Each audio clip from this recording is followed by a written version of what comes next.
Assalamu alaikum everyone. Hope you are well and doing great with my channel. আজকের এই ভিডিওতে আমি আপনাদের সাথে শেয়ার করব একটি অ্যাডভান্স ইংলিশ স্ট্রাকচার। সো ভিডিওটি না টেনে শেষ অবধি দেখুন। আজকের পর থেকে তোমার যাওয়ার দরকার নেই। আজকের পর থেকে তোমার পড়ার দরকার নেই। আজকের পর থেকে তোমার আসার দরকার নেই। আজকের পর থেকে তোমার খেলার দরকার নেই। এই প্রতিটা বাক্যে যে জিনিসটা কমন আমরা দেখতে পাচ্ছি সেটা হলো আজকের পর থেকে। সো যখন আমরা কোনো সেন্টেন্সে এই ধরনের বাক্যগুলো দেখতে পাবো সেক্ষেত্রে আমাদের ব্যবহার করতে হবে ফ্রম টুডে অনওয়ার্ডস। এই টাইপের বাক্যগুলোকে ইংলিশে বলতে হলে সেন্টেন্স স্ট্রাকচারটি হবে from today onwards plus sentence. চলুন তাহলে এই স্ট্রাকচারটি দিয়ে এক্সাম্পলগুলি দেখা যাক। আজকের পর থেকে তোমার যাওয়ার দরকার নেই। From today onwards you don't need to go. From today onwards you don't need to go.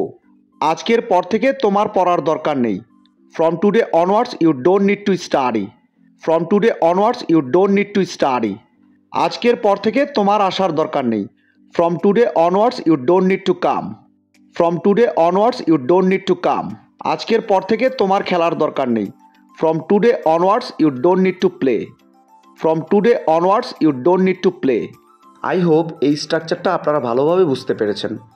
Now it's your turn. আজকের পর থেকে তোমার কাজ করার দরকার নেই। আজকের পর থেকে তোমার কাজ করার দরকার নেই।